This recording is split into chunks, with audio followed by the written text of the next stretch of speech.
Hello friends, आप सभी को आपका प्यारा चैनल एग्जाम 3 में स्वागत है। फ्रेंड्स, आज के इस वीडियो में बिहार जीविका एग्जाम के सब्जेक्ट नॉलेज का चौथा प्रैक्टिस सेट लेकर आया हूं। इस वीडियो में जीविका एग्जाम में आने वाले सब्जेक्ट नॉलेज के सभी महत्वपूर्ण प्रश्नों को बताऊंगा। तो फ्रेंड्स, वीडियो को अंत तक जरूर देखें ताकि सब्जेक्ट नॉलेज का पूर्ण जानकारी हो सके, और चैनल को प्लीज सब्सक्राइब और लाइक, शेयर और कमेंट्स करना ना भूलें ताकि मोटिवेशन मिलता रहे और हम इस प्रकार के वीडियो आप तक पहुंचाते रहें। तो फ्रेंड्स, वीडियो को स्टार्ट करते हैं। तो आज का पहला प्रश्न है हमारा। पहला प्रश्न है, देशों के बीच मुक्त व्यापार को बढ़ावा देने के लिए मुख्य रूप से कौन सा संगठन जिम्मेदार है? तो देशों के बीच मुक्त व्यापार को बढ़ावा देने के लिए कौन सा संगठन जिम्मेदार है? तो ये संगठन होता है वर्ल्ड ट्रेड ऑर्गेनाइजेशन। इसका मतलब है कि विश्व व्यापार संगठन। तो इसलिए इसका जो करेक्ट ऑप्शन होगा वो डी होगा, विश्व व्यापार संगठन। तो विश्व व्यापार संगठन जो है वो देशों के बीच मुक्त व्यापार को बढ़ावा देता है, तो इसलिए इसका करेक्ट ऑप्शन होगा डी। अगले प्रश्न पे चलते हैं। अगला प्रश्न जो है हमारा दूसरा प्रश्न, प्रधानमंत्री फसल बीमा योजना किस वर्ष शुरू की गई थी? तो प्रधानमंत्री फसल बीमा योजना 2016 में शुरू की गई थी, तो इसका करेक्ट ऑप्शन हो जाएगा सी करेक्ट ऑप्शन होगा 2016 में प्रधानमंत्री फसल बीमा योजना शुरू की गई थी, तो इसका करेक्ट ऑप्शन सी हो जाएगा। अगले प्रश्न पे चलते हैं, जो आज का तीसरा प्रश्न है, प्रधानमंत्री ग्रामीण आवास योजना को पहले किस नाम से जाना जाता था? तो फ्रेंड्स, प्रधानमंत्री ग्रामीण आवास योजना को पहले इंदिरा आवास योजना के नाम से जाना जाता था, इसलिए इसका करेक्ट ऑप्शन हो जाएगा ए करेक्ट ऑप्शन होगा इंदिरा आवास योजना। अगले प्रश्न पे चलते हैं, जो आज का चौथा प्रश्न है, जीविका योजना के बारे में निम्नलिखित में से कौन सा कथन सत्य है? ए, जीविका परियोजना को आईएमएफ द्वारा समर्थित किया जाता है। बी, इसका उद्देश्य ग्रामीण गरीबों को सशक्त बनाना है। सी, जीविका परियोजना 2022 में शुरू हुई। और डी, उपरोक्त में से एक से अधिक। तो फ्रेंड्स, जीविका परियोजना को तो आईएमएफ द्वारा समर्थित नहीं किया जाता है। हाँ, इसका उद्देश्य जो है ग्रामीण गरीबों को सशक्त बनाना है, इसलिए इसका करेक्ट ऑप्शन हो जाएगा बी, इसका उद्देश्य ग्रामीण गरीबों को सशक्त बनाना है, तो इसका करेक्ट ऑप्शन हो जाएगा बी। अगले प्रश्न पे चलते हैं, जो आज का तीसरा प्रश्न है। आज का तीसरा प्रश्न है, बिहार सरकार के मिशन दक्ष के पहल का संबंध किसे है? तो बिहार सरकार ने एक मिशन लॉन्च किया जिसका नाम है दक्ष, तो इसका पहल जो है बताना है कि किससे संबंधित है। तो ए है शैक्षणिक रूप से कमजोर छात्रों से, बी आर्थिक रूप से कमजोर छात्रों से, सी अनाथ छात्रों से, डी पिछड़े वर्ग के छात्रों से। तो फ्रेंड्स, बिहार सरकार ने जो मिशन दक्ष शुरू किया है उसका संबंध जो है शैक्षणिक रूप से कमजोर छात्रों से है, तो इसलिए इसका करेक्ट ऑप्शन हो जाएगा, करेक्ट आंसर हो जाएगा A is the correct answer. ए जो हो जाएगा वो आपका करेक्ट आंसर हो जाएगा, यानी कि बिहार सरकार के मिशन दक्ष का संबंध किसे है? शैक्षणिक रूप से कमजोर छात्रों से। अगले प्रश्न पे चलते हैं, जो आज का छठा प्रश्न है, ग्रामीण विकास का मुख्य उद्देश्य क्या है? तो ग्रामीण विकास का मुख्य उद्देश्य क्या है? ए है केवल कृषि का विकास, बी ग्रामीण समाज का समग्र विकास, सी केवल रोजगार उपलब्ध कराना, और डी केवल सड़क और बिजली की सुविधा देना। तो फ्रेंड्स, ग्रामीण विकास का जो मुख्य उद्देश्य है वो किसे है? ग्रामीण समाज को समग्र विकास है, यानी कि गांवों में समाज का पूरी तरह से विकास हो, यही उद्देश्य जो है ग्रामीण विकास का है, तो इसलिए इसका करेक्ट आंसर हो जाएगा आपका option number B is the correct option. अगले पॉइंट पे चलते हैं, अगले प्रश्न पे। अगले प्रश्न हमारा है, बिहार का सतत जीविकोपार्जन योजना किसे संदर्भित करता है? तो बिहार का सतत जीविकोपार्जन योजना जो है वो किसे संदर्भित करता है? ए ऑप्शन दिया हुआ है बेरोजगार युवक, बी किसान, सी अति गरीब परिवार, और डी वृद्धजन। तो फ्रेंड्स, बिहार के सतत जीविकोपार्जन जो योजना है वो अति गरीब परिवार के लिए है, तो इसका संबंध जो है किसे है? अति गरीब परिवार से है, तो इसलिए इसका करेक्ट ऑप्शन हो जाएगा सी अति गरीब परिवार। अगले प्रश्न पे चलते हैं, जो आज का आठवां प्रश्न है हमारा, पीएम किसान योजना के तहत प्रतिवर्ष किसानों को कितनी राशि दी जाती है? तो फ्रेंड्स, पीएम किसान योजना के तहत प्रतिवर्ष जो किसानों को जो राशि दी जाती है वो 6,000 रुपया है, तो 6,000 रुपया प्रतिवर्ष किसानों को राशि दी जाती है पीएम किसान योजना के तहत, तो इसलिए इसका करेक्ट ऑप्शन हो जाएगा आपका सी 6,000 रुपया। अगले प्रश्न पे चलते हैं, नौवां प्रश्न है, बिहार उद्यमी योजना के अंतर्गत कितने रुपये का लोन दिया जाता है? तो फ्रेंड्स, बिहार उद्यमी योजना जो उद्योग को बढ़ावा देने के लिए होता है, तो इसके अंतर्गत जो है वो 10 लाख का लोन दिया जाता है, तो इसलिए इसका करेक्ट ऑप्शन हो जाएगा बी करेक्ट ऑप्शन 10 लाख। अगले प्रश्न पे चलते हैं, जो आज का 10वां प्रश्न है हमारा। 10वां प्रश्न क्या कह रहा है देखते हैं। तो आज का 10वां प्रश्न देखिए, 10वां जो प्रश्न है, ग्रामीण क्षेत्र में सबसे आम गैर कृषि आजीविका कौन सी है? तो ग्रामीण क्षेत्रों में जो सबसे आम जो गैर कृषि आजीविका है, यानी कि कृषि के बगैर जो है, वो कौन सा आजीविका है? ए है कपड़ा बनाई और कुटीर उद्योग, बी पशुपालन, सी कृषि मजदूरी और डी सब्जी उत्पादन। तो फ्रेंड्स इसका करेक्ट ऑप्शन होगा ए कपड़ा बनाई और कुटीर उद्योग। तो इसका करेक्ट ऑप्शन हो जाएगा ए कपड़ा बनाई और कुटीर उद्योग। अगले प्रश्न पे चलते हैं जो आज का 11वां प्रश्न है हमारा। ग्रामीण समाज में सहकारी समितियों का क्या उद्देश्य है? तो ग्रामीण समाज में सहकारी समितियों का उद्देश्य क्या है?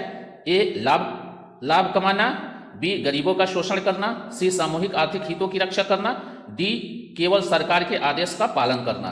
तो फ्रेंड्स ग्रामीण समाज में सहकारी समिति जो है उसका जो उद्देश्य है वो सामूहिक आर्थिक हितों की रक्षा करना है। तो इसलिए इसका करेक्ट आंसर हो जाएगा सी इज द करेक्ट आंसर। अगले प्रश्न पे चलते हैं जो आज का 12वां प्रश्न है। जीविका दीदी बैंकिंग मित्र का क्या कार्य है?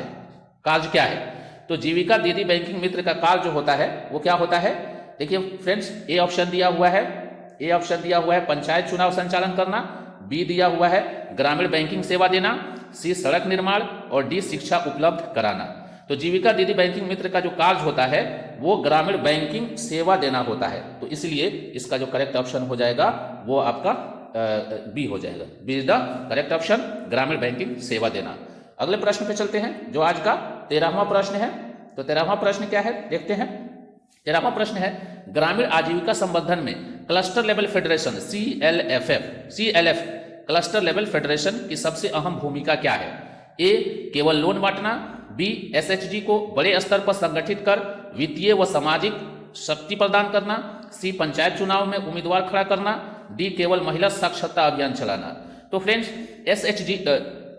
SHG में क्लस्टर लेवल फेडरेशन का जो सबसे अहम भूमिका होता है, यानी कि आजीविका संवर्धन में जो क्लस्टर लेवल फेडरेशन का जो अहम भूमिका होता है वो क्या होता है?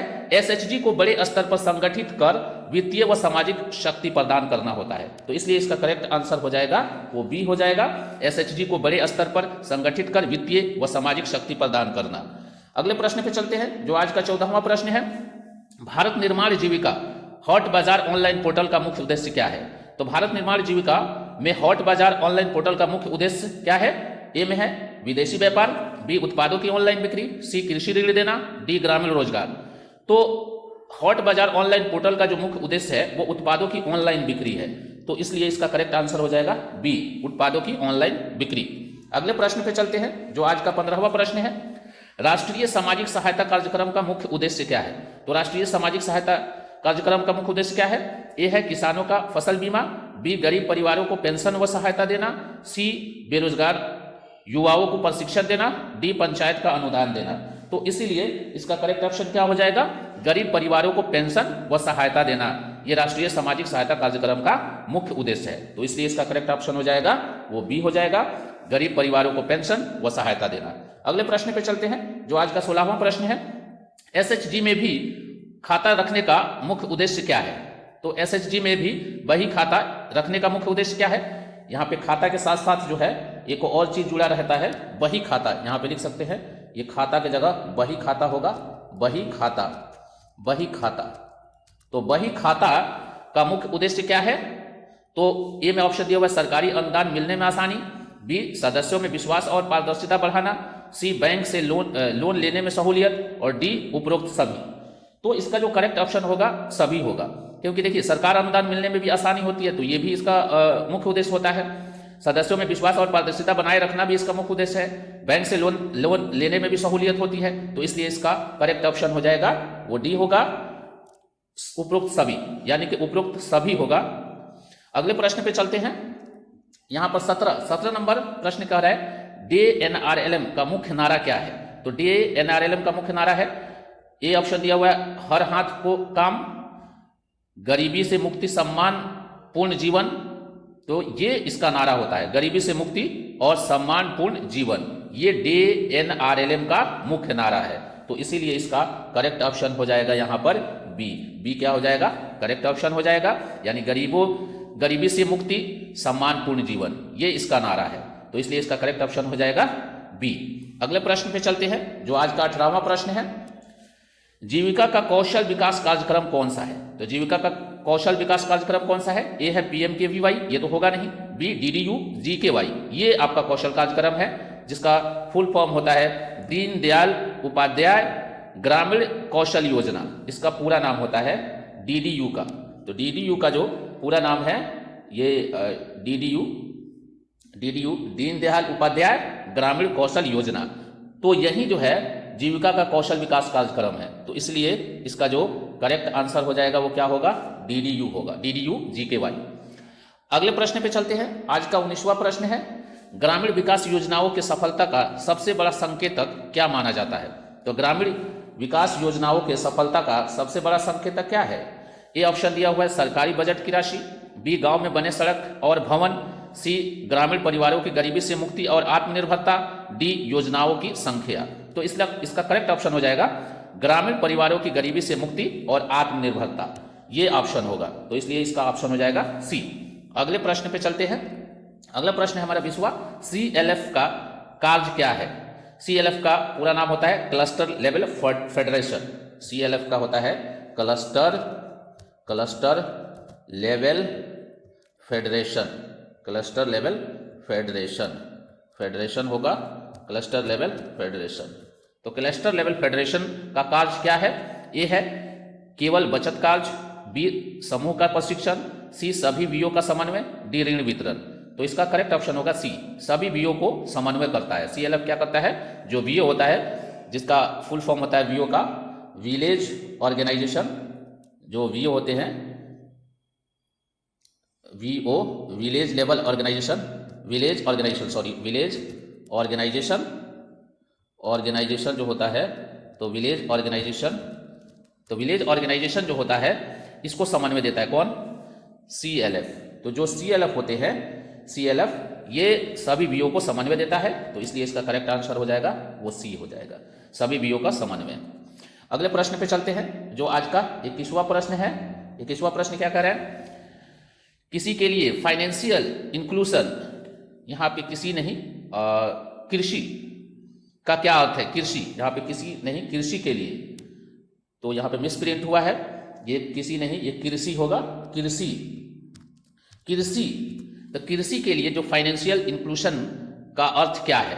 तो ये है केवल बैंक खाता खोलना, बी बीमा पेंशन क्रेडिट डिजिटल पेमेंट तक पहुंच, सी सरकारी लाभ लेना, डी सहकारी समिति में जोड़ना। तो इसका करेक्ट ऑप्शन हो जाएगा वो बी होगा, यानी कि बीमा पेंशन क्रेडिट डिजिटल पेमेंट तक पहुंच, यही जो है फाइनेंशियल इंक्लूजन का अर्थ होता है। अगले प्रश्न पे चलते हैं। तो अगला प्रश्न जो होता है वो क्या है, बिहार मुख्यमंत्री उद्यमी योजना का लाभ किसे मिलता है। तो बिहार मुख्यमंत्री उद्यमी योजना का लाभ किसे मिलता है। ए है महिला SHG, बी में दलित और अत्यंत पिछड़ा वर्ग उद्यमियों को, सी बड़े उद्यमियों को, डी सरकारी कर्मचारियों को। तो इसका जो करेक्ट आंसर होगा वो बी होगा, यानी कि दलित और अत्यंत पिछड़े वर्ग उद्यमियों को बिहार मुख्यमंत्री उद्यमी योजना का लाभ मिलता है। तो इसलिए इसका करेक्ट आंसर हो जाएगा वो बी हो जाएगा, B is the correct answer. अगले प्रश्न पे चलते हैं। अगला प्रश्न हमारा क्या कहता है, अगला प्रश्न देखिए। अगला प्रश्न कह रहा है कि ग्रामीण विकास में वैल्यू चेन अप्रोच का मुख्य उद्देश्य क्या है। ये है केवल उत्पादन बढ़ाना, बी उत्पादन से लेकर बाजार तक हर स्तर पर मूल्य बढ़ाना, सी केवल सरकारी सहायता प्राप्त करना, डी केवल किसानों को प्रशिक्षण देना। तो फ्रेंड्स, ग्रामीण विकास में जो वैल्यू चेन अप्रोच होता है उसका जो उद्देश्य होता है वो क्या होता है, वो उत्पादन को लेकर होता है, यानी कि उत्पादन से लेकर बाजार तक हर स्तर पे मूल्य बढ़ाना, इसका जो है इस अप्रोच का मुख्य उद्देश्य होता है। तो इसलिए इसका करेक्ट ऑप्शन हो जाएगा बी होगा, उत्पादन से लेकर बाजार तक हर स्तर पर मूल्य बढ़ाना। अगले प्रश्न पे चलते हैं जो आज का 24वां प्रश्न है। देखते हैं 24वां प्रश्न, जीविका यानी कि Bihar rural livelihood promotion society का मुख्य उद्देश्य क्या है। तो Jeevika Bihar rural livelihood promotion society का जो मुख्य उद्देश्य है, ए ऑप्शन दिया हुआ है ग्रामीण क्षेत्रों में शिक्षा का प्रसार, बी में ग्रामीण महिलाओं को संगठित कर आत्मनिर्भर बनाना, सी किसानों को खाद बीज उपलब्ध कराना, डी युवाओं को रोजगार देना। तो इसका करेक्ट ऑप्शन हो जाएगा बी, ग्रामीण महिलाओं को संगठित कर आत्मनिर्भर बनाना, यही जीविका का मुख्य उद्देश्य है। तो जीविका का मुख्य उद्देश्य होता है ग्रामीण महिलाओं को संगठित कर आत्मनिर्भर बनाना। अगले प्रश्न पे चलते हैं। अगला प्रश्न है हमारा, भारत में सबसे बड़ी ग्रामीण रोजगार योजना कौन सी है। तो भारत में जो सबसे बड़ी ग्रामीण रोजगार योजना है वो मनरेगा है। तो इसीलिए इसका करेक्ट आंसर हो जाएगा A is the correct answer. MNREGA जो है वो भारत की सबसे बड़ी ग्रामीण रोजगार योजना है। अगले प्रश्न पे चलते हैं। अगला प्रश्न है 26वां प्रश्न, पोषण वाटिका किस उद्देश्य से शुरू की गई है? तो पोषण वाटिका का उद्देश्य जो होता है वो पोषण सुरक्षा देना है, तो इसलिए इसका करेक्ट आंसर हो जाएगा बी, पोषण सुरक्षा के लिए पोषण वाटिका शुरू किया गया है, तो इसलिए आंसर हो जाएगा बी। तो फ्रेंड्स, ये वीडियो बनाने में काफ़ी मेहनत करना पड़ता है, तो प्लीज़ इसको सब्सक्राइब जरूर करें और अगर अच्छा लगे तो इसे लाइक, शेयर और कमेंट्स करना ना भूलें। अगले प्रश्न पे चलते हैं।